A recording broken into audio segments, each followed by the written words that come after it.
कैसे आप लोग? फिर से एक नया आईपीओ लेकर हाजिर हुआ हूँ। तो आज का आईपीओ बहुत इंटरेस्टिंग होने वाला है क्योंकि आज का आईपीओ इंटरेस्टिंग इसलिए है क्योंकि कंपनी के फाइनेंशियल, कंपनी का बिजनेस मॉडल्स और कंपनी का ग्रे मार्केट प्रीमियम बहुत शानदार देखने को मिला। तो इस कंपनी के ऊपर क्या ओपिनियन होना चाहिए, इस कंपनी का परफॉर्मेंस क्या है, सब कुछ डिस्कशन करूंगा इस वीडियो के अंदर। तो वीडियो को लास्ट तक जरूर देखिएगा। सबसे पहले देखिए ये जो मतलब कंपनीज है वो बेसिकली एक अ, देखा जाए तो एक एनर्जी डिपार्टमेंट के ऊपर कंपनी है, मतलब एक सोलर प्रोजेक्ट के ऊपर काम करने वाला कंपनी है। तो कंपनी इसके ऊपर अगर मैं डीपली देखूं तो ये कंपनी क्या करते हैं, पंप्स के ऊपर काम करते हैं, मतलब सोलर पंप। आप यहाँ पे देख सकते हैं solar water pump, solar rooftop pump. तो इस तरीके से प्रोजेक्ट के ऊपर काम कर रहे हैं, मतलब जहाँ जहाँ पे पंप चलाना है तो उसके लिए सोलर प्रोजेक्ट के माध्यम से आप चला सकते हैं। तो इस प्रोजेक्ट के ऊपर कंपनी काम करे जिसका डिमांड बहुत ज़्यादा होगा फ्यूचर में, क्योंकि सरकार भी इसके ऊपर यहाँ पे देख सकते हैं पीएम कुसुम जो स्कीम है, मतलब जो देखा जाए तो solar project and water project के ऊपर जो सरकार का स्कीम है, उस स्कीम के ऊपर कंपनी काम कर रहा है। और इस स्कीम के माध्यम से जो लोग इस तरीके से प्रोजेक्ट के ऊपर घर में लगाएंगे, खेती में लगाएंगे, तो उसके लिए मतलब सब्सिडरीज भी मिलेगा गवर्नमेंट के तरफ से। तो शायद इसलिए इस कंपनी का ग्रोथ ज़्यादा देखने को मिला। तो चलो एक एक करके सारे पॉइंट्स डिस्कशन कर लेते हैं। सबसे पहले कंपनी के बिजनेस के बारे में चर्चा करूंगा। अगर मैं कंपनी के बिजनेस के बारे में बात करूं, आप देख सकते 2008 में स्टार्ट हुआ था। और कंपनी एक देखा जाए तो इंजीनियरिंग, साथ ही साथ प्रोक्योरमेंट एंड कमीशनिंग बिजनेस करने वाला कंपनी है।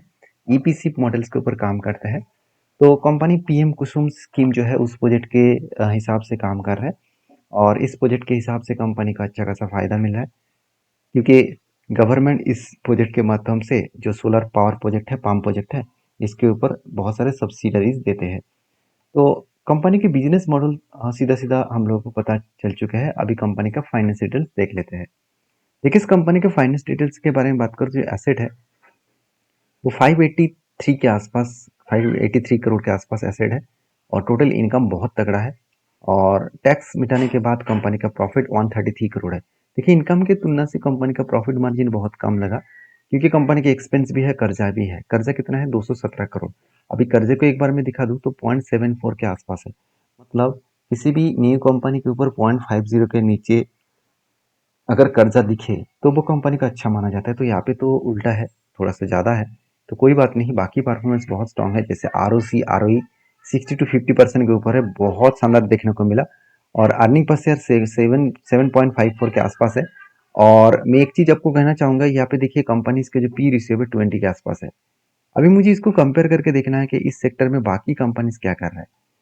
अगर मैं बाकी कंपनीज को देखूँ इस फील्ड में, जैसे शक्ति पाम है, साथ ही साथ ओसवाल पंप्स है, इस तीनों का अर्निंग पर शेयर अगर देखूँ तो जीके एनर्जी पंप्स लिमिटेड का अर्निंग पर शेयर बहुत खराब है, क्योंकि बाकी दो कंपनीज का अर्निंग पर शेयर बहुत तगड़ा है। वैल्यूएशन के हिसाब से बात करूँ तो दोनों कंपनी के एवरेज मिलाकर 26 के आसपास एवरेज देखने को मिला पी रेशियो। और उस जगह पे अगर मैं इसका पी रेशियो देखूँ जेके कंपनी का, तो इसका पी रेशियो बेसिकली 20 के आसपास है। मतलब वैल्यूएशन थोड़ा सा सस्ता है, अगर कंपनी का अर्निंग पर शेयर देख देखा जाए तो बहुत कम है। तो सीधा सीधा कहूँ कंपनी के फाइनेंशियल डिटेल्स स्ट्रांग तो है। तो कंपनी के फंड, जो फंडिंग उठाने का कारण है, कंपनी इस पैसा किस लिए पैसा उठा रहा है, मार्केट से पैसा उठाने का मेन मुद्दा क्या है। मेन मुद्दे की अगर बात करूँ तो कंपनी का जो पैसा उठाने का मेन मकसद है funding our long term working capital. Company बता रहा है कि लॉन्ग टर्म बिजनेस को सस्टेन करने के लिए पैसे की जरूरत है। तो वो इसीलिए 322 करोड़ पैसा मार्केट से उठा रहा है। तो इस पैसा जो उठाया जा रहा है वो कितना है, देखिए टोटल मार्केट से पैसा वो उठाना चाहते हैं 465 करोड़ के आसपास। उनमें से 400 करोड़ इन्वेस्ट करेगा। 64.26 करोड़ के आसपास ऑफर फर्स्ट सेल है, मतलब प्रोमोटर के जेब में जाएगा। बाकी एक चीज को नोटिस करेंगे, इसका इशू ब्रांड रहेगा 145 से लेकर 153 पर शेयर के हिसाब से। और पर लॉट के हिसाब से 98 शेयर्स आपको देखने को मिलेगा। सबसे इंपॉर्टेंट पॉइंट जो है बीएससी एनएससी में दोनों में देखने को मिलेगा। और यहाँ पे आईपीओ का जो डेट्स है वो सितंबर के हिसाब से 19 तारीख को आपको ओपनिंग रखा गया है और 23 तारीख को इसका क्लोजिंग डेट है।